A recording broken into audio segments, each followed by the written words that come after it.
Hello, beautiful soul, and welcome back to Grace Over 50, where we speak gently, truthfully, and from the heart.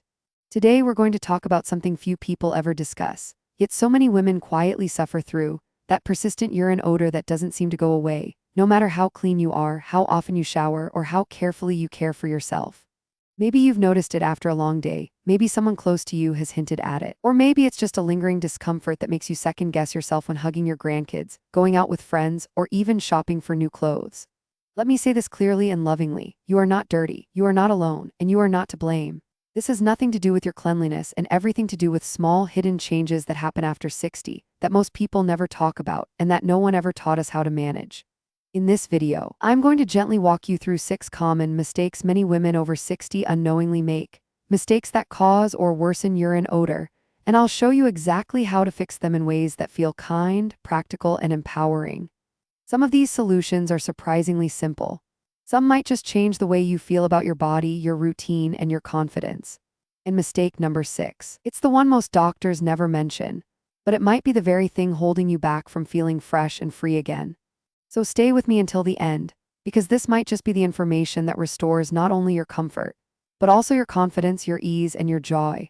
And before we begin, if this video speaks to something you've experienced, even silently, please take a second to like this video and subscribe with the bell turned on. It helps us reach more women like you and helps build a community where no topic is off limits and no woman feels alone. Now, let's begin with open hearts and the grace that comes with wisdom. Let's begin with something that most women never think twice about: underwear. It's one of those things we've been wearing our entire lives, so we assume we've got it figured out. But as we age, our bodies change in subtle yet powerful ways. And what used to work for us in our 30s or 40s may now be quietly working against us. If you've been struggling with a lingering odor, especially one that seems to build throughout the day, even with good hygiene, this might be the place to start. After menopause, our skin becomes thinner and more sensitive. Our hormones shift, our sweat glands respond differently, and we may have reduced natural lubrication, especially in intimate areas. All of this creates a new environment, one that requires a softer, more breathable approach. Now here's the real issue: most everyday underwear, especially the synthetic kind, nylon, polyester, spandex blends, trap moisture. They don't let your skin breathe. And when you have warmth and dampness in a confined space, bacteria flourish, and bacteria, they are the real source of that persistent smell. Many women try switching to 100% cotton, thinking it's the healthiest choice. But here's something you might not know: regular cotton absorbs moisture and holds onto it, keeping it against your skin. That means even pure cotton can contribute to odor if it doesn't dry quickly. So what's the solution? You want a fabric that's not only soft and breathable, but one that wicks moisture away from your skin. Bamboo cotton blends are wonderful for this. Moisture-wicking cottons, specially designed for mature women, offer the breathability you need without trapping dampness. And it's not just about material. The fit matters too. As we age, our body shape changes, but many of us still wear the same size out of habit, or we squeeze into tighter fits to smooth things out under clothes. That tightness creates friction, increases sweat, and limits airflow. In other words, it creates the perfect environment for odor. If you're on the fence between 2 sizes, go up one. Choose comfort over compression. Think of your underwear not as something that should hold you in, but as something that should let you breathe. And let's talk about one more thing: replacing your underwear regularly. You might be used to replacing bras and panties once a year. But after 60, the elastic in your underwear breaks down faster and the fit becomes less supportive. Replace your underwear every 6 to 8 months if possible. Your body deserves that care. Some brands that offer breathable, affordable options for women over 50 include Jockey's Cotton Blends, Vanity Fair's moisture-wicking lines, and the Breathable collection from Fruit of the Loom. These aren't luxury brands, but they understand real bodies and real comfort. So ask yourself, is your underwear helping your body stay fresh, or is it silently making things worse? It's not a glamorous topic, but it is a game changer. You deserve to feel fresh, clean, and confident from the moment you get dressed in the morning. And sometimes that starts with a drawer we rarely think about. If you've ever noticed a difference in how you feel based on the underwear you wear, share your experience in the comments. What's worked for you? What didn't? You never know. Your story might be the one that helps another woman find the solution she's been quietly searching for. Now let's move into something even more intimate, something that feels almost too basic to question and yet holds the power to change everything. I'm talking about how we clean ourselves after going to the bathroom. It sounds simple, right? something we've done the same way since childhood. But here's the truth, our bodies after 60 are not the same. And the techniques that served us well for decades may now be quietly contributing to that stubborn odor no one talks about. Let's begin with how our bodies have changed. For many of us, mobility isn't what it used to be. Arthritis in the hands, wrists, or shoulders can make it harder to reach properly. Some of us deal with stiffness in the hips or back, and our vision may not be as sharp, especially at close range. When you combine these changes with thinner, more delicate skin in the intimate area, even the most careful hygiene routine can fall short. You've probably heard the phrase wipe front to back 1,000 times, and yes, that's still important. But at this stage of life, it's no longer enough. So let's refine the technique with grace and precision. Start by using more toilet paper than you think you need. At least 4 to 6 soft, unscented squares folded neatly. Thin, scratchy paper can tear during use, leaving behind small fibers that irritate the skin and contribute to odor. Use one smooth front-to-back motion and then discard the paper. Don't fold it over and reuse it, no matter how clean it looks. For the next wipe, approach from a slightly different angle. Many women unknowingly repeat the same motion over and over, missing areas without realizing it. Here's the step that makes all the difference. Instead of wiping dry, gently pat the area dry with a fresh piece of paper. This simple change, swapping a rub for a pat, helps avoid micro tears in the skin and removes residual moisture that bacteria love to feed on. If you find reaching difficult, there are options that can make this process more comfortable and effective. A bidet attachment for your toilet, something that used to feel luxurious, can now be life-changing. There are affordable versions that cost less than $40, and many are easy to install. If a bidet isn't possible, consider using a peri bottle, the same gentle water sprayer given to women after childbirth. Fill it with warm water and use it to rinse before patting dry. For women with limited mobility, even how you sit matters. At home, sit fully on the seat rather than hovering. You'll be more stable and you'll have better reach and control. In public spaces, that might not be possible, but at home, allow yourself that comfort. You might also want to lean slightly forward or to one side as you clean. This simple shift can make all the difference in reaching the right areas gently and thoroughly. And if you use wipes, be careful. While flushable wipes seem convenient, many contain harsh chemicals or fragrances that disrupt the natural balance of your skin. Use them sparingly and always choose unscented, alcohol-free options designed for sensitive skin or babies. Speaking of balance, check your toilet paper. If it's scented, infused with lotion, or marketed as extra fresh, it might actually be the source of irritation and imbalance. Choose something plain, soft, and strong. Let your body's natural chemistry do its job without interference. It's humbling, isn't it?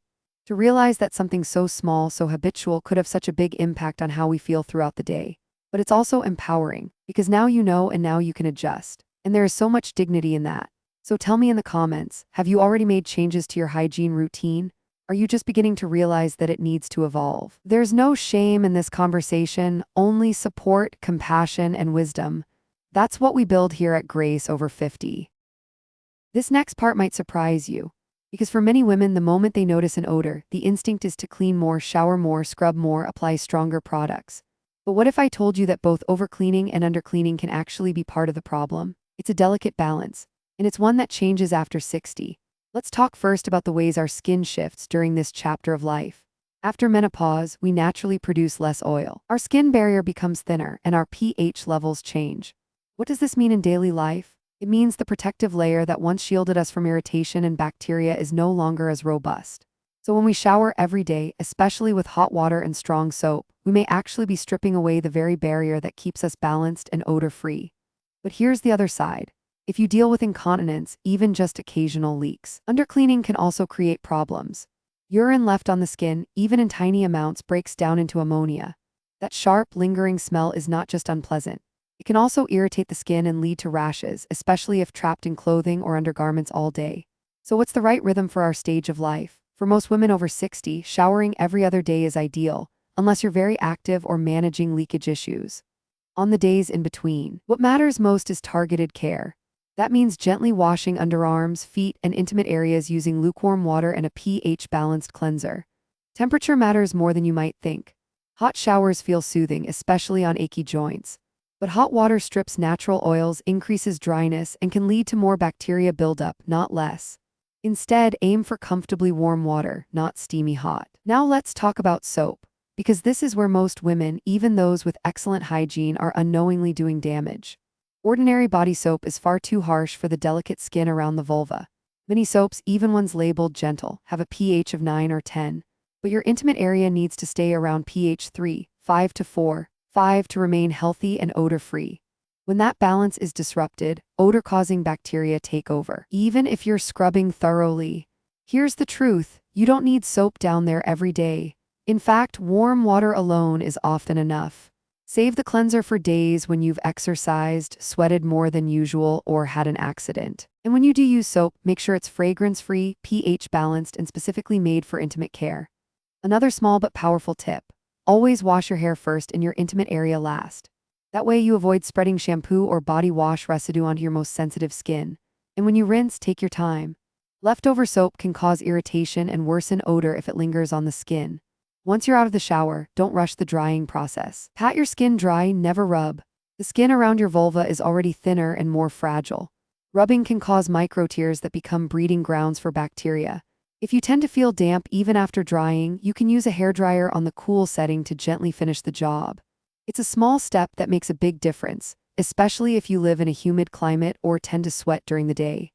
Now, for those of us managing incontinence, whether occasional or daily, you may need to clean more often. But even then, resist the urge to use soap every time. Instead, rinse with warm water, gently pat dry, and change into fresh undergarments. And that brings us to something else no one told us when we were younger. Sometimes it's okay to change your underwear twice a day. In fact, it can be the single most effective thing you do for comfort and freshness. We were taught to save, to stretch, to make things last, but now your body deserves priority, not sacrifice. There's a tenderness in adjusting how we care for ourselves, a softness, a deeper listening. Our younger selves may have scrubbed and pushed through, but now we honor the body with patience, warmth, and respect. So take a gentle look at your routine. Ask yourself, am I overdoing it? Am I skipping the small steps that make me feel clean and whole? And if you've discovered a routine that truly works for your body, share it in the comments. You never know who might need the reassurance, the guidance, or the quiet reminder that yes, this part of life is different, but we are still learning, growing, and adapting together. This is the part that breaks my heart the most, because so many women, kind, clean, careful women, suffer in silence, believing that leaking a little urine now and then is just something they have to accept, that it's just part of getting older, that the odor that follows them through the day is their fault, or worse, their shame. But I want you to hear this: light bladder leakage is common, but it is not inevitable, and it is not untreatable. What's more, it may be the #1 reason why you still notice that stubborn smell, even when you're doing everything else right. Let's take a closer, kinder look at what's really going on. Many women experience stress incontinence, which means a few drops might escape when you laugh, cough, sneeze, or even stand up too quickly. Others may face urge incontinence, where you suddenly feel like you have to go and can't make it to the bathroom in time. And for many of us, it's a combination of both. Sometimes the leaks are so small we don't even realize they've happened. But those tiny drops, when they sit against the skin or inside your underwear for hours, they break down into ammonia, a strong, unmistakable smell that builds as the day goes on. You might think, I didn't even feel anything. And yet you still notice the scent. That's how subtle it can be. So how do you know if this is happening to you? There are a few gentle ways to check. First, try what's called the paper towel test. After you finish urinating, wait about 30 seconds, then sit back down and gently dab the area with a folded paper towel. If there's moisture, any moisture, you may be dealing with light retention or slow drips. Another approach is the jump test. Empty your bladder, then do 10 gentle jumping jacks. If you notice any wetness afterward, your pelvic floor muscles may need support and strengthening. And here's the thing that no one tells you in your 50s or 60s. This isn't about failure or weakness. It's about physiology. The muscles that once held everything firmly in place have softened, just like the skin on our hands or the curve of our cheeks. And just like everything else, they can be cared for, strengthened, and supported. Let's start with the basics. Kegel exercises, when done correctly, can help significantly, but many women are taught to do them the wrong way. You don't want to practice by stopping your urine midstream. That can actually be harmful. Instead, imagine this: you're trying to gently lift a tiny blueberry with your vaginal muscles. Hold for 5 seconds, release for 5. Work up to 10-second holds 10 times, 3 times a day. That simple practice done regularly can bring noticeable changes. Bladder training is another proven tool. Start by going to the bathroom every 2 hours, even if you don't feel the urge. Gradually extend the time between trips. This retrains your bladder to hold more and reduces the sensation of urgency over time. And if you're noticing leaks or odor throughout the day, consider making a few gentle adjustments. Start by changing your underwear twice a day, not because you're unclean, but because your comfort matters. You deserve to feel fresh and confident from morning to night. You can also use liners or pads made specifically for bladder leakage, not menstrual pads. The materials are different, and the design is better suited for this kind of moisture. For overnight comfort, protective underwear designed for light incontinence can offer peace of mind and a dry, odor-free morning. And if you're ever unsure when to speak to your doctor, here's a simple guide. If you're changing liners or underwear more than twice a day, if the smell is still strong even right after showering, if you feel burning, discomfort, or pressure, if you're skipping activities or avoiding social situations, please don't wait. Please speak to someone, because here's what most women don't know: there are treatments that work. Really work. There are physical therapists who specialize in pelvic floor health. There are medications, gentle devices, exercises, and supports available, and there is no shame in seeking them. Every woman's story is different, but what we all share is the right to feel comfortable in our bodies, not just clean, but free. Free from fear, free from embarrassment, free to show up fully in our lives again. And maybe most importantly, we share the ability to support one another through these tender, unspoken struggles.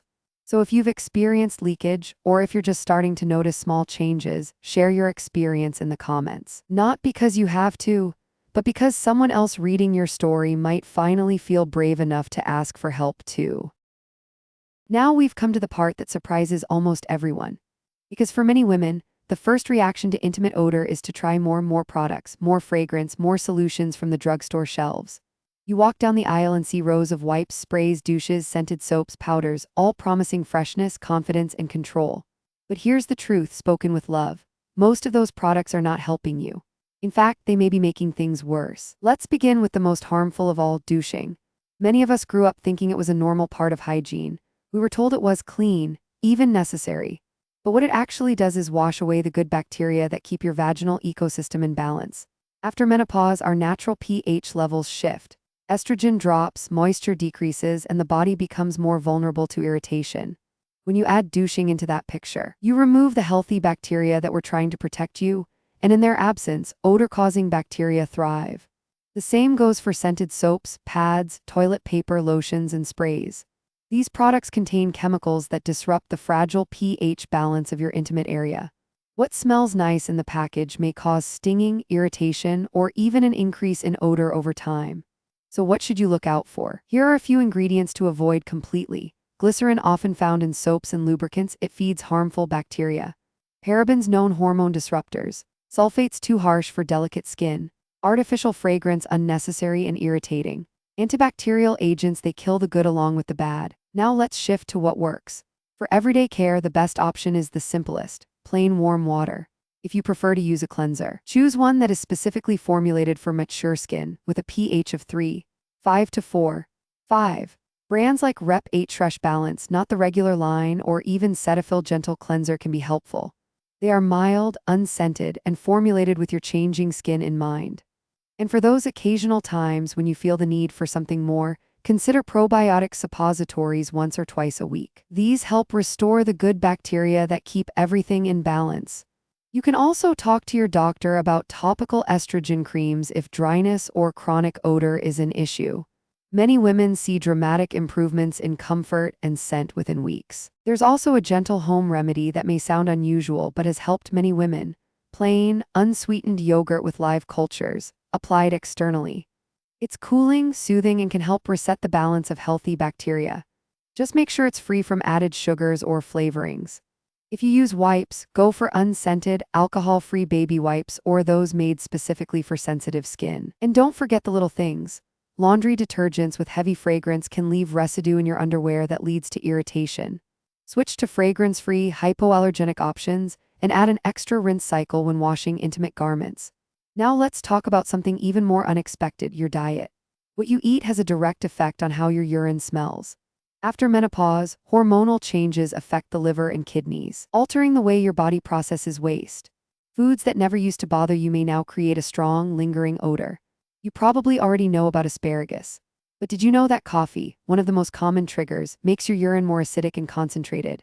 Drinking 3 or 4 cups a day can result in a stronger smell even hours later. Other culprits include Garlic and onions, their sulfur compounds pass through urine just like through breath. Artificial sweeteners found in diet sodas, sugar-free gum, and low-calorie snacks. These can create a chemical odor many women don't connect to their diet. Alcohol, your liver processes it differently after 60, and more of it exits through urine. Red meat, especially processed kinds like bacon or sausage. And the big one, dehydration. Most older adults don't feel thirst the way we used to, but concentrated urine smells far stronger than diluted urine. So what can you do? Start by keeping a simple food diary alongside a note of when you notice odor. Over time, you may see patterns emerge. Maybe Tuesday's strong scent connects to Monday's garlic bread. Maybe that afternoon coffee is lingering longer than you realized. There are also foods and supplements that help. Cranberry, the real kind, not the sugary cocktail, can help neutralize odor. Parsley is a natural internal deodorizer. Probiotics support digestion and waste processing. And simply increasing your water intake, 8 glasses a day or more, can make a world of difference. And if you're navigating the complex hormonal changes of postmenopause, consider talking to your doctor about bioidentical hormone therapy. Balanced hormones don't just affect mood and energy. They also support healthier skin, stronger bladder control, and better odor regulation.